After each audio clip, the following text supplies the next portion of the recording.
नमस्कार, पहला प्रणाम दोस्तों, स्वागत है आपका देवभूमि करियर पॉइंट पर। आशा करता हूँ आप सभी लोग स्वस्थ होंगे, काफ़ी अच्छी आपकी स्टडी चल रही होगी। तो जैसा कि मैंने आपसे प्रॉमिस किया था, जैसे ही ब्रिटिश कुमाऊं गढ़वाल की क्लास समाप्त होगी, उसके बाद हम उत्तराखंड का स्वाधीनता आंदोलन और पृथक राज्य आंदोलन नहीं पढ़ेंगे। उसके बाद मैं आपको उत्तराखंड का आर्ट एंड कल्चर कराऊंगा और आर्ट एंड कल्चर की शुरुआत हो चुकी है उत्तराखंड रिवीजन क्लास महाकुंभ के भाग 21 से। यहाँ से अब हम कुछ class Uttarakhand art and culture की देखेंगे। जैसे आर्ट एंड कल्चर वाला पोर्शन समाप्त होगा, फिर हम उत्तराखंड में स्वाधीनता आंदोलन, उत्तराखंड में पृथक राज्य आंदोलन, प्रशासनिक जो इतिहास है सब देखेंगे, ठीक है। क्योंकि देखिए आजकल यूके ट्रिपल एससी के जो एग्जाम हो रहे हैं उसमें हिंदी वाले पोर्शन में तो उत्तराखंड आर्ट एंड कल्चर पूछने ही लगा है। साथ ही जो उत्तराखंड का पोर्शन है उसके लिए भी ये महत्वपूर्ण क्लास है, ठीक है। उसके अलावा देखिए जो भी टेस्ट सीरीज है यहाँ पे आपको दी जा रही है, उत्तराखंड जी के सामान्य हिंदी, सामान्य अध्ययन और रीजनिंग की टेस्ट सीरीज है, इनको आप फॉलो कीजिए। बाकी आजकल मैं आपको उत्तराखंड की लोक शब्दावली वाला वीडियो भी दे रहा हूँ, उसको भी आप देखिए, उससे बहुत ज़्यादा हेल्प मिलेगी आपको। उत्तराखंड के कुमाऊनी, गढ़वाली, जौनसारी, जोहारी या अन्य जो जनजातियों के शब्द हैं उन सबको कवर करेंगे उसमें, ठीक है। तो आप फॉलो करते रहिए, जो भी आपको कंटेंट मिलता है बहुत काम का है ये आपके लिए। बाकी चीज़ें आप देखिए, अपने आप भी प्रिपरेशन करनी है, आप अपना रिवीजन भी खुद रखें और जहाँ से भी आपको देखिए नॉलेजेबल चीज़ें मिलती हैं उनको आप लोग क्या करें, ग्रैब करें। कोई ना कोई आपका कहीं ना कहीं पे ये चीज़ें काम आती हैं हमेशा, ठीक है। चलिए शुरुआत करते हैं आज उत्तराखंड रिवीजन क्लास भाग 21 में। उत्तराखंड की कला एवं संस्कृति को देखेंगे। कला एवं संस्कृति के अंतर्गत आज जो पहला टॉपिक होगा वो होगा हमारा उत्तराखंड की लोक चित्रकला, ठीक है। तो उत्तराखंड के लोक चित्र पूछ लेता है, देखिए कई एग्जाम में आपका क्वेश्चन बने अभी हाल की कि आपका जो प्रकीर्ण चित्र होते हैं वो क्या होते हैं, थापा चित्र क्या है, बार बूंद चित्र क्या है, ठीक है। उसके अलावा ऐपण क्या होता है, सब आप जानेंगे आज के इस टॉपिक में। चलिए शुरुआत करते हैं। तो सबसे पहले देखेंगे दोस्तों उत्तराखंड में चित्रकला का इतिहास, ठीक है। तो चित्रकला कैसे उत्तराखंड में डेवलप हुई, थोड़ा इसके बारे में समझिएगा। मैंने आपको देखिए पंवार वंश पढ़ाया था, वहां पर मैंने आपको पृथ्वीपति शाह पढ़ाया था। पृथ्वीपति शाह के टाइम पीरियड पे गढ़वाल में शरण किसने ली थी, सुलेमान सिको ने, ठीक है। अब सुलेमान सिको अकेला थोड़ी आया होगा दिल्ली से, इस चीज़ को ध्यान रखिए ना। अब जब दारा सिको ने सुलेमान सिको को यहाँ भेजा होगा, जा बेटा तू पहाड़ों में चले जा, वहाँ पे शरण लेना राजा के वहाँ पे, तो वो अकेला थोड़ी आया होगा, उसके साथ दल बल आया था उसमें। इसी में दोस्तों आपके दो व्यक्ति इसके साथ थे, दो चित्रकार भी साथ में आए थे। एक था आपका श्यामदास, ठीक है, एक चित्रकार का नाम था श्यामदास और दूसरा उसका पुत्र था हरदास, ठीक है। तो ये दो चित्रकार यहाँ पे आए थे सुलेमान सिको के साथ। सुलेमान सिको पहले आपका कुमाऊं में जाता है, बाज बहादुर चंद से शरण मांगता है, लेकिन बाज बहादुर चंद यहाँ पर डर जाता है औरंगजेब, क्योंकि फिर चीज़ें खराब हो सकती थी। तो औरंगजेब के डर से वो बोलता है कि मैं तो खाली मांडलिक राजा हूँ, आप एक काम करो सुलेमान जी, आप चले जाओ गढ़वाल, श्रीनगर में असली राजा है इस पहाड़ी प्रदेश का। तो फिर ये पृथ्वीपति शाह के वहाँ चले जाते हैं। तो यहाँ से जो ये दो चित्रकार आते हैं ना, इससे उत्तराखंड चित्रकला की शुरुआत होती है, ठीक है, ध्यान रखेंगे। उसके बाद इनकी पीढ़ी आगे चलती रहती है दोस्तों, ठीक है। और अगली पीढ़ी में जाते हैं तो अगली पीढ़ी में हमारे एक चित्रकार आता है, बहुत बड़ा नाम आएगा, मोलाराम। तो मोलाराम जो था ये सबसे बड़ा चित्रकार था गढ़वाल, मतलब उत्तराखंडी इतिहास का हम बोल सकते हैं। मंगत राम का पुत्र था ये, इसके पिता का नाम क्या था, मंगत राम, ठीक है। मंगत राम का ये पुत्र था, तोमर वंश का था मोलाराम, तोमर इसका पूरा नाम था, ध्यान रखेंगे। इसका पेशा क्या था, तो सुनार जाति का था, ये सुनार लोग थे वैसे, ठीक है, बाई प्रोफेशन सुनार थे, क्वेश्चन आयोग ने बनाया है पूर्व में, ठीक है।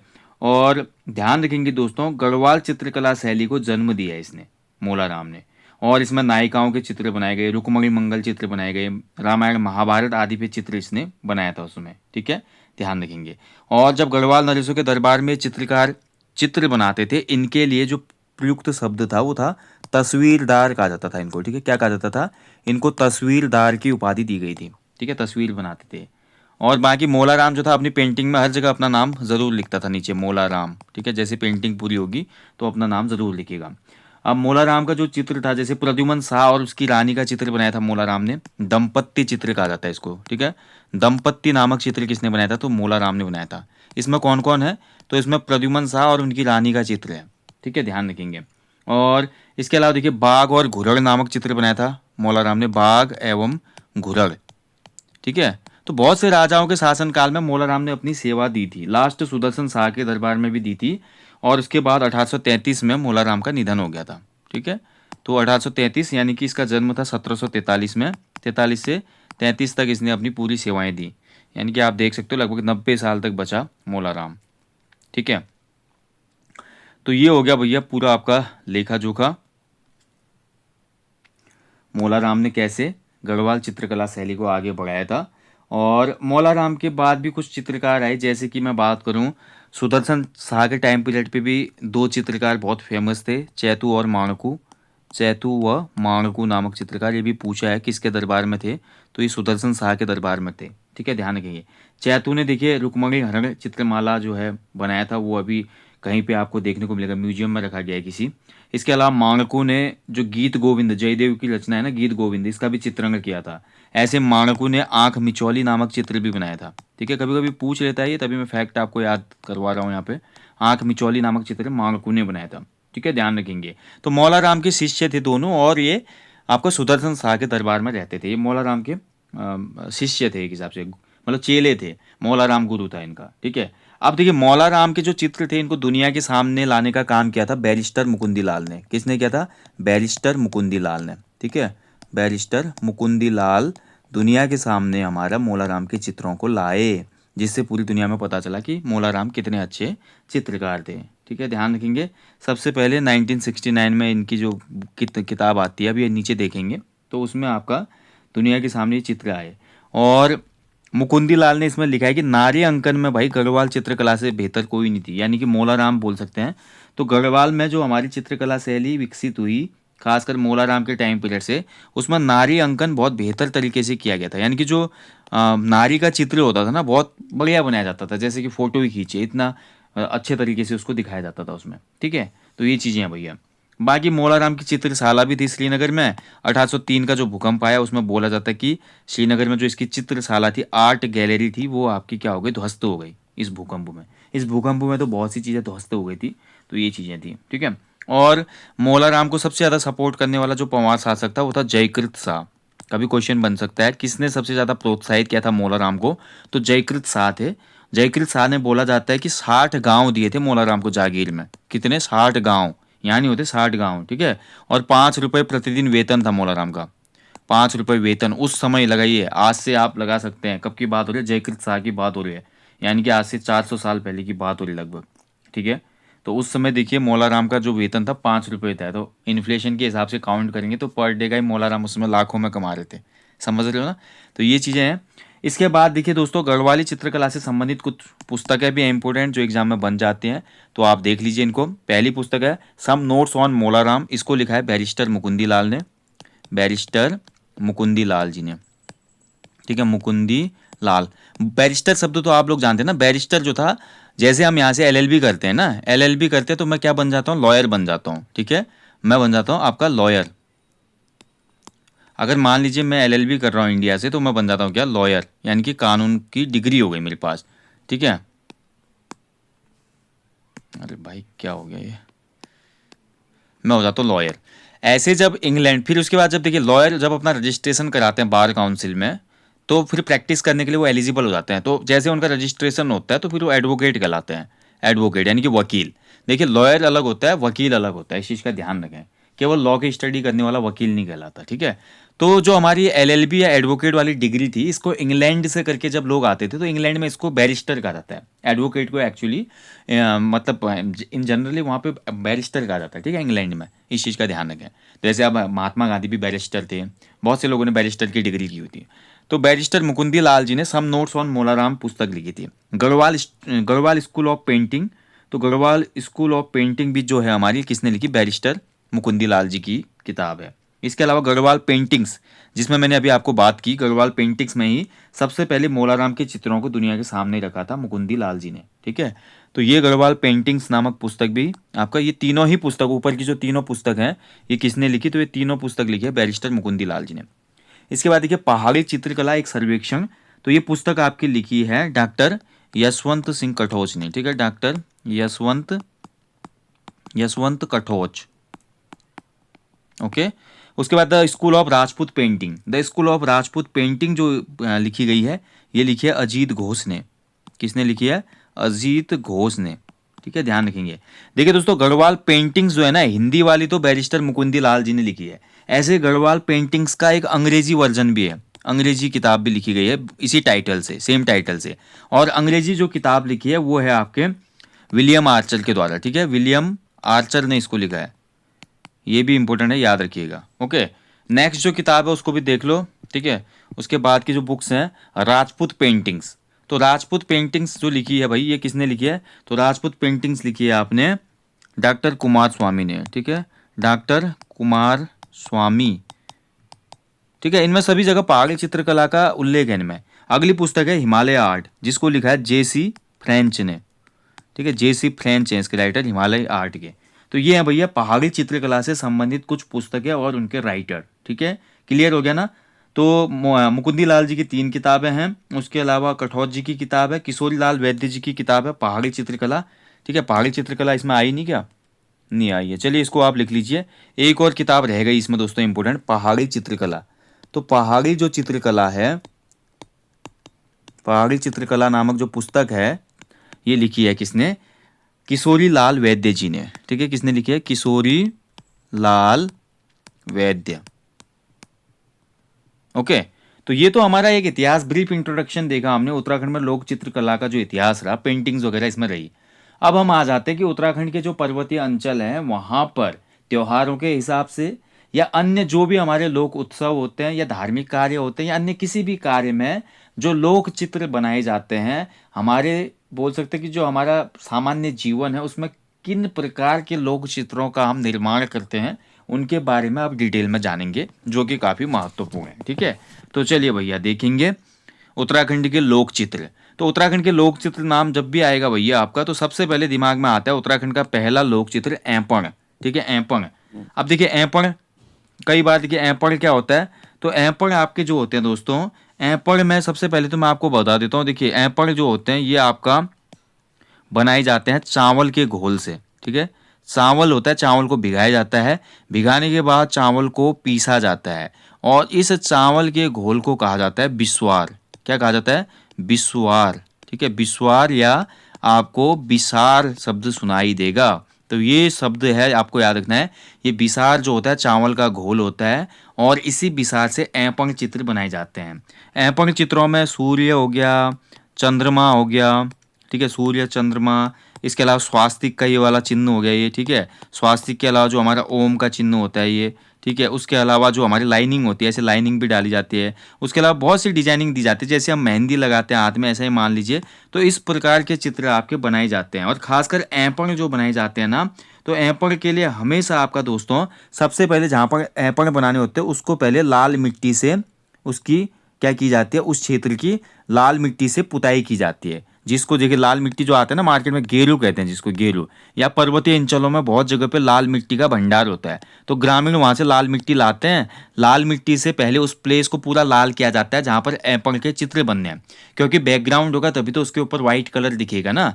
तो इसीलिए जो बैकग्राउंड होता है हमेशा गेरू या लाल मिट्टी का बनता है। उस पे आपका फिर इसी चावल के घोल से, जो कि सफेद कलर का होता है, जो कि बिस्वार कहलाता है, तो बिस्वार से फिर ये चित्र बनाए जाते हैं। और बिस्वार से जब ये चित्र बन जाते हैं तो सूखने के बाद बड़ा अच्छा कलर देते हैं, ऐसा लगता है कि चूने से बनाया है, ठीक है, ध्यान रखेंगे। तो ये होते हैं ऐपण चित्र।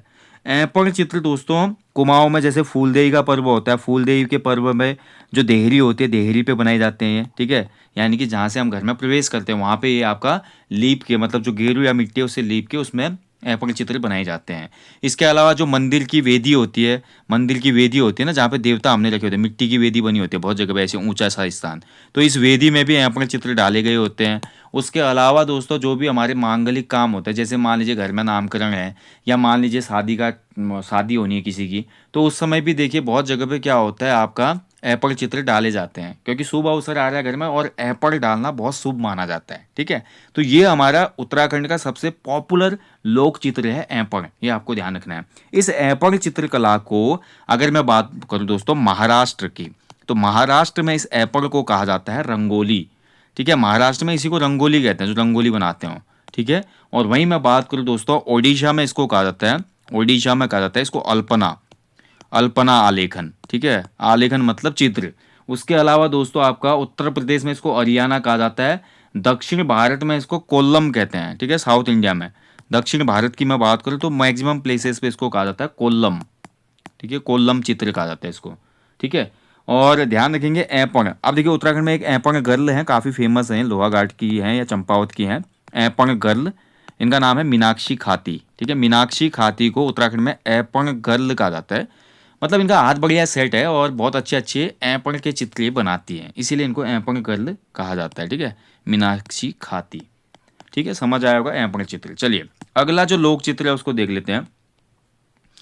अगला लोक चित्र है बार बूंद। बार मतलब देखिए, बार मतलब क्या हुआ, बार बार, जो बार बार आ रहा है, बार बार। ठीक है, बार बार यानी कि रिपीट हो रहा है। ठीक है, रिपीट होना।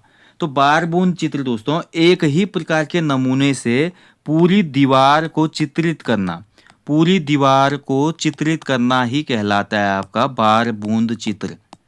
ठीक है, मान लीजिए एक ही प्रकार का, क्या बोल रहा हूं मैं, मान लीजिए मैं अपने दीवार पे कोई चित्र बना रहा हूँ।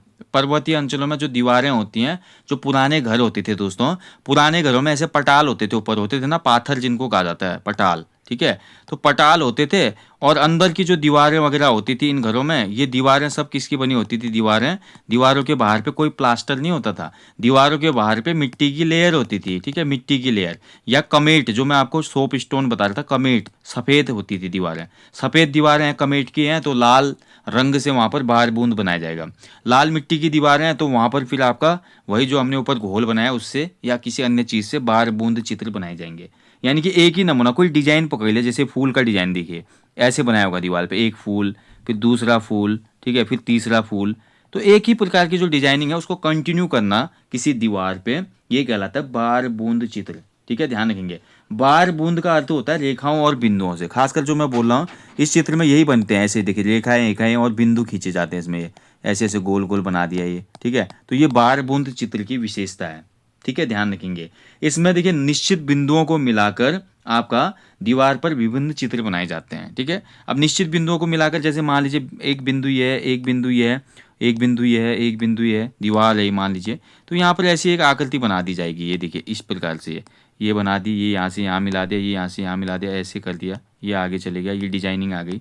तो इस प्रकार से एक डिजाइन टाइप का बन गया ना, ये डिजाइन बन गया, फिर इसके ऊपर ये कर दिया, फिर ऐसे बिंदु बिंदु बना दिए। तो इस प्रकार से ये चित्र बनता था, इसको बार बूंद चित्र। अब तो कम हो रहा है धीरे धीरे, अभी भी कहीं कहीं पे प्रचलित है ये चित्र। ठीक है, अब आपको पता है आज की डेट में जो हमारा डिजिटल युग आ गया, तो लोग अब घर में पोस्टर लगाना या घर का डेकोरेशन करना, इसमें भी अलग अलग मोडिफिकेशन करते हैं, ऑनलाइन मंगा लेते हैं। चित्र बनाने से अच्छा वो पोस्टर वगैरह मंगा ले रहे हैं। ठीक है, तो ये बार बूंद चित्र है।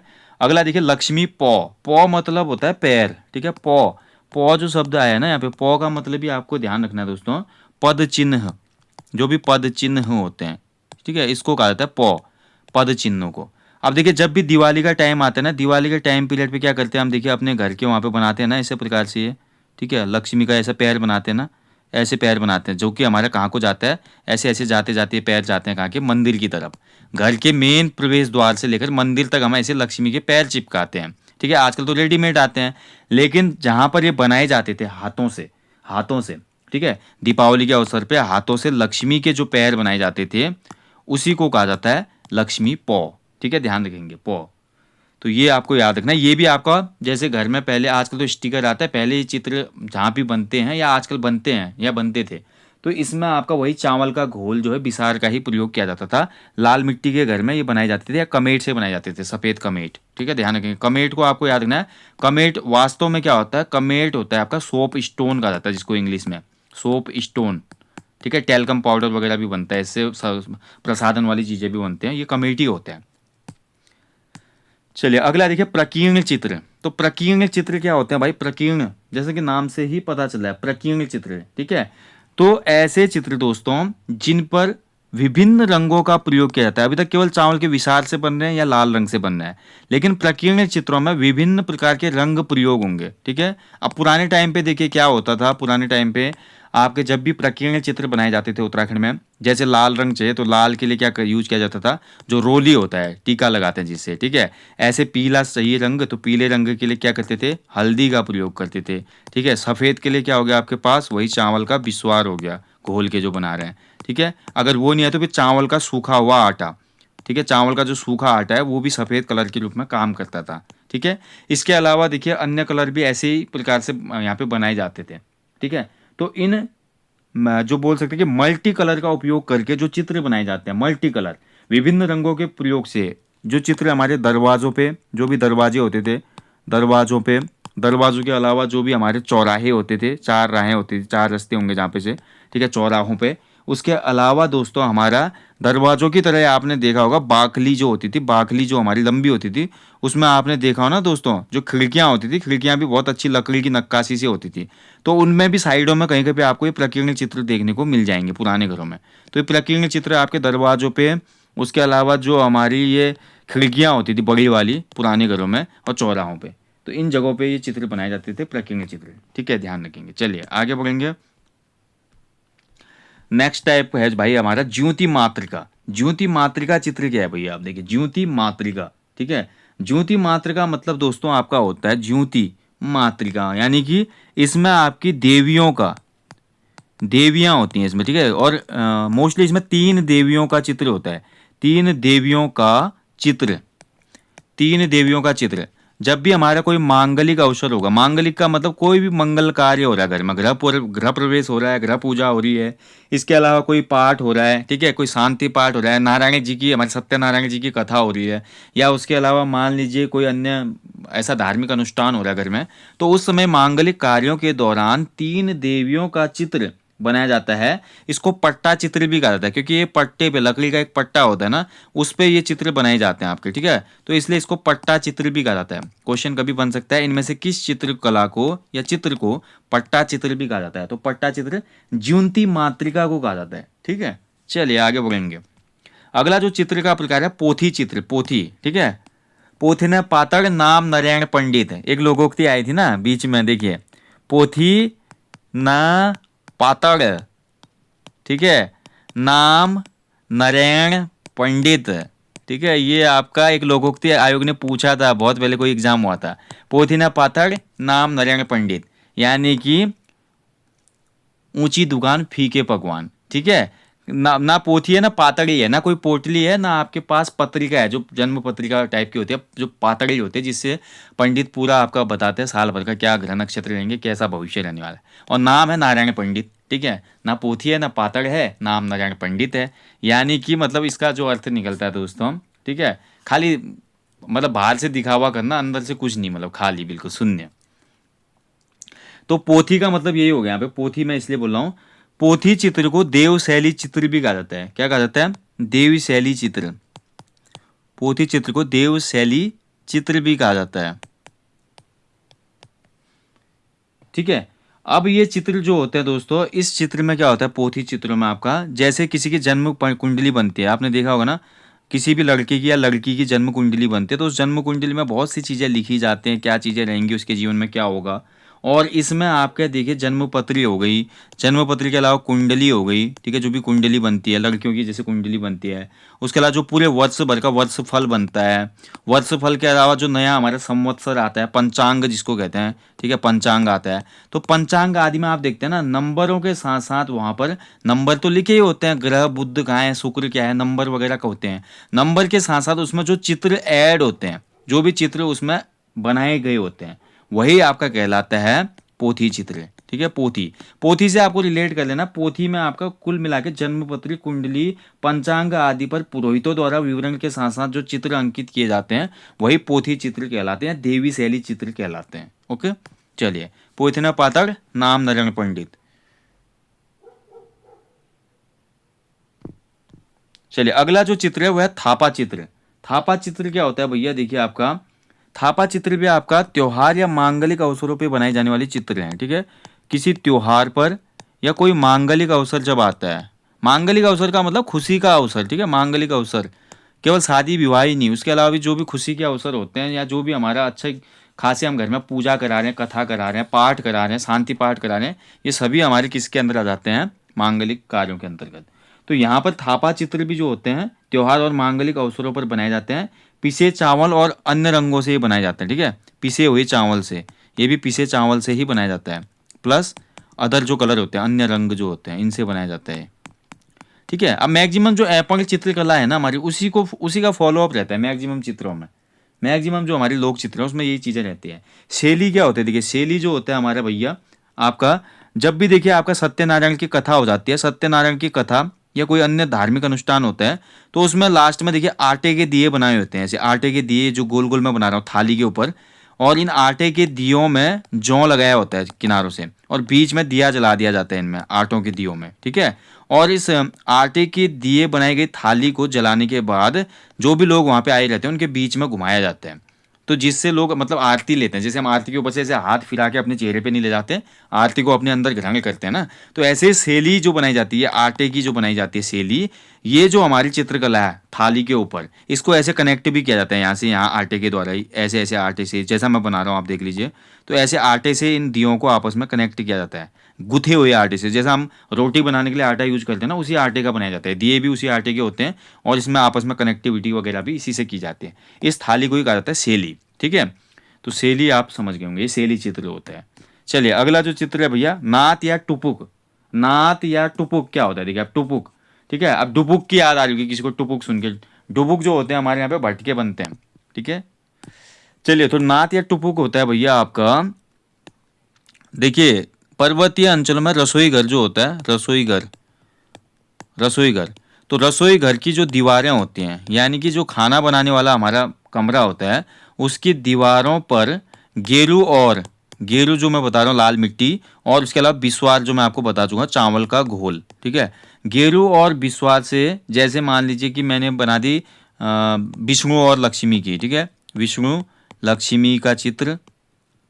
इसके अलावा देखिए आपका दोस्तों बिखौती के चित्र, ठीक है, बिखौती चित्र जो होते हैं ये बना दिया, ठीक है। और उसके अलावा मतलब धन धान्य से संबंधित चित्र, मान लीजिए कोई भी मैंने धन धान्य से संबंधित चित्र बना दिया वहाँ पे, धन धान्य से संबंधित, ठीक है। मान लीजिए सिक्के का ही चित्र बना दिया, किसी सिक्के का, और अन्य ऐसे मतलब जो भी होते हैं, अन्य जो भी जिससे धन धान्य से रिलेटेड होते हैं, ठीक है, श्री यंत्र का टाइप का चित्र बना दिया। तो दीवारों पर गेरू और विश्वास से इस प्रकार के जो चित्र बनाए जाते हैं, केवल कहाँ पे, रसोई घर में। ये आपका की पॉइंट हो गया, ठीक है, क्योंकि सभी चित्रों में सेम ही हो रहा है, लेकिन मेन की पॉइंट पकड़ना आपने। जैसे नात या टिपुक चित्र जो है वो रसोई घर से रिलेट करता है आपका, किससे, किचन से, ठीक है। चलिए आगे बढ़ेंगे, अगला जो है भैया आपका वसुधारा चित्र है, ठीक है। वसुधारा जैसे कि नाम से पता चला वसुधारा, तो वसुधारा चित्र बनाए जाते हैं आपके जहां पर भी पूजा होने वाली होती है, पूजा स्थल पे, ठीक है। पूजा स्थल पे ये भी सेम होता है आपका। पूजा स्थल पे क्या होता है, जो देहरी होती है, देहरी का मतलब होता है जहाँ से गृह प्रवेश होता है, ठीक है, उसको देहरी कहा जाता है। तो पूजा स्थल पर देहरी पर, पूजा स्थल पर देहरी पर क्या किया जाता है, गेरू से ही, वही जो लाल मिट्टी मैंने बोला, गेरू या लाल मिट्टी को लीपा जाता है पहले। लाल मिट्टी को लीपने के बाद दोस्तों इसके ऊपर बिस्वार के पतले घोल की धारा डाल के चित्र बनाए जाते हैं, ठीक है। तो वही बिस्वार जो है चावल का आटा, उसी से ये चित्र बनते हैं, ठीक है। और वसुधारा चित्र जो है रिलेट करता है किससे, ऐपण से, ऐपण से ही रिलेट करता है। कैसे, देखिए मान लीजिए देहरी है ना, देहरी, इसको मैंने लाल कर दिया पेंट, ठीक है, किससे, गेरू या लाल मिट्टी से। उसके बाद मैं चावल के घोल को इसको ऐसे सीधे सीधे डालूंगा, देखिए ये लाइनिंग जो आई है, ये मैंने बना दी, फिर गैप कर दिया, फिर मैंने यहाँ पे डाल दिया ये ऐसे लाइनिंग आ जाए, फिर गैप कर दिया, फिर ये लाइनिंग, ठीक है। तो देहरी में इस प्रकार की वाइट लाइनिंग होगी, ये इसको कहा जाता है वसुधारा चित्र, ठीक है। तो ये होते हैं वसुधारा चित्र। चलिए आगे बढ़ेंगे, अगला जो चित्र का प्रकार है वो है मौली। मौली चित्र क्या होता है, देखिए मौली, तो मौली चित्र जो होते हैं ये भी आपका लगभग लगभग मैं बोलूँगा दोस्तों, जो प्रवेश द्वार होते हैं हमारे पर्वतीय अंचल के घरों के, तो केवल और केवल ये मौली चित्र जो होंगे आपको प्रवेश द्वार पर ही देखने को मिलेंगे। मान लीजिए घर का दरवाज़ा है तो दरवाजे पर ही बनाए जाते हैं, ठीक है, ध्यान रखेंगे। और मोस्टली जो हमारे दरवाजे पे मौली चित्र होते हैं ये आपके या तो लाल रंग के होंगे या पीले रंग के होंगे या फिर आपका हरे रंग के होंगे, ठीक है, ये मौली चित्र होते हैं। अब ये कुछ भी प्रवेश द्वार पर चिपकाने के लिए जो चित्र होते हैं, आप कुछ भी हो सकता है मौली चित्र, ठीक है। चलिए आगे बढ़ेंगे, अगला देखिए सिद्ध शैली। अब सिद्ध शैली क्या है भाई, ये तो सिद्ध शैली देखिए जैसे कि नाम से पता चला है, सिद्ध करने वाली शैली जो है हमारी, सिद्ध शैली का मतलब हो जाएगा इसमें आपका किसी भी चीज को सिद्ध करने के लिए जो चित्रकला बनाई जा रही है तो वो आपका कहलाती है सिद्ध शैली, ठीक है। जैसे मान लीजिए ये बना दिया मैंने, और इसके अलावा हमारा, ठीक है, ये गोल बना दिया, और इसके अलावा मैंने आपका कोई वर्ग बना दिया, ठीक है, उसके अलावा मैंने आयत बना दिया। तो ऐसे दोस्तों आपका ये जो है देखिए, यानी कि सिद्ध शैली का मतलब यह है कि जिस शैली में हमारा बिंदु, त्रिभुज, वर्ग, वृत्त आयत के योग से देवी देवताओं के विभिन्न यंत्रों को बनाया जाता है। जैसे श्री यंत्र बना दिया गया इसके द्वारा, ठीक है, श्री यंत्र बना दिया, ठीक है। उसके अलावा जो भी अन्य यंत्र होते हैं देव पूजन में, ठीक है, बीच में जैसे हमने बना दिया, यहाँ ऐसे डाल दी लाइनिंग, ठीक है, इसमें ऐसे ऐसे कर दिया, इसमें जो भी यंत्र बनाना है ऐसे लिख दिया, स्वास्तिक का चिन्ह है, ओम का चिन्ह है, नंबरिंग है, जो भी इस प्रकार के चित्र बनेंगे, मतलब त्रिकोण, वृत्त और वर्ग के योग से देवी देवताओं के विभिन्न यंत्रों को जिनके माध्यम से बनाया जाता है, उसी शैली को सिद्ध शैली चित्र कहा जाता है। ठीक है, क्लियर। चलिए आगे बढ़ेंगे। अगला देखिए पिछोड़ा, रंगीला पिछोड़ा। देखिए बहुत फेमस है पिछोड़ा आपका। पिछोड़ा जो है भैया ये कुमाऊं की महिलाओं का मुख्य परिधान है। कुमाऊं की जो महिलाएं हैं, कुमाऊं की महिलाओं का परिधान है ये, ठीक है। और परिधान कैसा है ये परिधान है भैया आपका पिछोड़ी है, ओढ़नी एक हिसाब से, ठीक है, ओढ़नी होती है, ओढ़नी दुपट्टा होता है ना जैसा, उसी प्रकार का होता है ये। ठीक है, आप देखिए ये इसलिए मैं यहाँ पे इंक्लूड किया है क्योंकि इस पिछोड़े में भी लोक चित्र आपको देखने को मिलेगा, इसमें भी आपको लोक चित्र कला देखने को मिलती है। क्योंकि जो ये ओढ़नी होती है ना, इस ओढ़नी पर हमारा क्या होता है दोस्तों, आपको देखने को मिलेगा पीले कलर की ओढ़नी होती है, कलर होती है पीले कलर की, ये होती है पीले कलर की, ठीक है। और पीले कलर की इस ओढ़नी पर आपका लाल रंग के क्या होते हैं, ऐसे बिंदु होते हैं, ठीक है। बिंदु के अलावा कोई अन्य डिजाइनिंग भी होती है, ठीक है, फ्लावर की या किसी चीज़ की, ठीक है। तो ये आपका कहलाता है पिछोड़ी, ठीक है, रंगीली पिछोड़ी। और ध्यान रखेंगे दोस्तों आपका, इसका अन्य नाम जो है रंगावली भी बोलते हैं इसको, कुमाऊनी रंगावली, ठीक है। रंगीली जो पिछोड़ी होती है इसको रंगावली भी कहा जाता है, ओढ़नी होती है ये। और इस ओढ़नी पर जो भी चित्रकला होगी उसको कुसुम, और ओढ़नी को कुसुमिया पिछोड़ा कहते हैं, ठीक है। इस पे जो चित्रकला होती है उसको क्या कहा जाता है, कुसुम, ध्यान रखेंगे, कुसुम कहा जाता है। और ओढ़नी जो होगी उसको कहा जाएगा जिसमें चित्रकला बनी है, तो कुसुमिया पिछोड़ा, क्या कहा जाएगा इसको, कुसुमिया पिछोड़ा, ठीक है, पिछोड़ा। तो ये होते हैं पिछोड़ी। ठीक है दोस्तों, तो अभी मैं आपको देखिए इसकी इमेज भी दिखा देता हूँ जिससे आपको क्लियर हो जाएगा। काफ़ी फेमस है, इस पे हालांकि काफ़ी सॉन्ग भी हैं, और एक सॉन्ग काफ़ी इसमें फेमस सॉन्ग है, ठीक है। तेरी रंगयाली पिछोड़ी कमू, तेरी रंगयाली पिछोड़ी ला, तेरी रंगयाली पिछोड़ी कमू, तेरी रंगयाली पिछोड़ी ला, हाय सवानी बूटा छाजिले कमू जीरे, हाय सवानी बूटा छाजिले कमू जीरे, त्यार हात हुडुकी परुवा, त्यार हात हुडुकीला, त्यार हात हुडुकी परुवा, त्यार हात हुडुकीला, हाय पम पम बाजे बाजे रे परू जी रे, हाय पमा पम बाजे बाजे रे परू जी रे, त्यारी रंगयाली पिछोड़ी कमू, त्यारी रंगयाली पिछोड़ी ला। तो दोस्तों आजकल गाने भी काफ़ी पूछ रहा है, पिछोड़ी का सॉन्ग पूछेगा तो ध्यान रखना, स्वर्गीय पप्पू कार्की जी का गाना है ये, ठीक है, स्वर्गीय पप्पू कार्की कुमाऊनी लोक गायक, तो उनका ये गाना है, ठीक है, रंगीली पिछोड़ी। अब मैं आपको दिखा देता हूँ रंगीली पिछोड़ी कैसी होती है। ठीक है, तो जैसा कि आप स्क्रीन पे देख पा रहे हैं, ये होती है पिछोड़ी आपकी, ठीक है। तो पिछोड़ी जैसा कि मैं आपको बता चुका हूँ, महिलाओं का मुख्य परिधान होता है, और रंगावली कहा जाता है इसको। देखिए इसमें, देखिए आप देखिए पीले में आपके लाल लाल पॉइंट हैं, उसके अलावा देखिए साइडों में यहाँ पे देखिए आपकी कढ़ाई दी गई है अलग, और कहीं कहीं पे देखिए ये वाले चित्र भी इस साइड के आप देख सकते हैं। और कहीं कहीं पे देखिए आजकल जैसे आपका कुमाऊं जैसे करवा चौथ होता है, करवा चौथ अब मनाने लगे पहाड़ के लोग भी, हालांकि ये त्यौहार रिलेट नहीं करता। वट सावित्री का व्रत है या अन्य जो भी अन्य धार्मिक अनुष्ठान होते हैं, तो उसमें यही रंगाली जो पिछोड़ी होते हैं, इसमें ऐसे ओम ओम लिखे वाली पिछोड़ी भी आती है, स्वास्तिक बनी हुई पिछोड़ी भी आती है, ठीक है। तो इस टाइप की जो पिछोड़ी है उसका काफ़ी उपयोग आपका देखने को मिलेगा। तो ये होती है दोस्तों पिछोड़ी, ठीक है। आशा करता हूँ आप समझ पाएंगे। चलिए ठीक है, तो ये थी पिछोड़ी भाई। और रंगीली पिछोड़ी जो गाना है, इसके जो गायक हैं बता चुका हूँ, गीतकार। जल्दी एक वीडियो दोस्तों आपको इसी वाली सीरीज में मैं उपलब्ध कराऊंगा, जो कुमाऊं गढ़वाल के प्रसिद्ध गीत हैं और उनके गीतकार या गायक कौन है, ठीक है। बाकी देखिए एक शो चित्र भी होता है, शो चित्र होते हैं, लोक चित्र। शो चित्र जो होते हैं ना, कोई शुभ कार्य में, शुभ कार्य जब भी होता है घर में, तो उस शुभ कार्य में बुरी आत्माओं से रक्षा के लिए, मतलब कोई भी बुरी आत्मा आके विघ्न न डाले, तो बुरी आत्मा से रक्षा हेतु ये चित्र बनाए जाते हैं, शो चित्र, रक्षा हेतु, ठीक है। अब इसमें ओम ओम वगैरह लिखा जाता है, कहीं कहीं भगवान की जैसी आकृति बना दी जाती है, गणेश जी की जो आकृति होती है ऐसे सूंड वाली जैसी आकृति, उसको बना दिया जाता है इसमें, ठीक है। तो इस टाइप से बना दिया जाता है इन चित्रों को। तो ये आपका कहलाता है क्या, शो चित्र, ठीक है। ऐसे देखिए उत्तराखंड में दोस्तों आपका एक जनजाति है जहाँ पर आपको काफ़ी ज़्यादा गोदना चित्र भी दिखाई देंगे। गोदना चित्र क्या होता है? गोदना चित्र यानी कि जिसको हम बोलते हैं टैटू बनाना, ठीक है? टैटू टैटू करना इंग्लिश में। तो ये आपका गोदना चित्र तो अब बिल्कुल ख़त्म ही हो चुके हैं। राजी जनजाति में भी पहले होता था, बट वो भी अब आजकल मार्केट में या मेलों में जो हमारे टैटू बनाने वाले आर्टिस्ट आते हैं उनसे बना लेते हैं वो, ठीक है? तो पारंपरिक तौर पे ये खत्म हो चुकी है ये चित्रकला। ओके, बाकी देखिए एक चित्र और होता है खोड़िया चित्र। खोड़िया, खोड़िया चित्र कहते हैं, ठीक है? खोड़िया, खोड़िया जो चित्र है भैया आपका, ये आपका मंडप पे बनाए जाते हैं। जब शादी होती है तो शादी में मंडप पर बनाए जाने वाला चित्र है, ये लोक चित्र है, बनाई जाने वाला लोक चित्र, ठीक है? इसके अलावा देखिए दोस्तों आपका कुरमुल, मैंने आपको बताया था कुरमुल होते हैं, कुरमुल।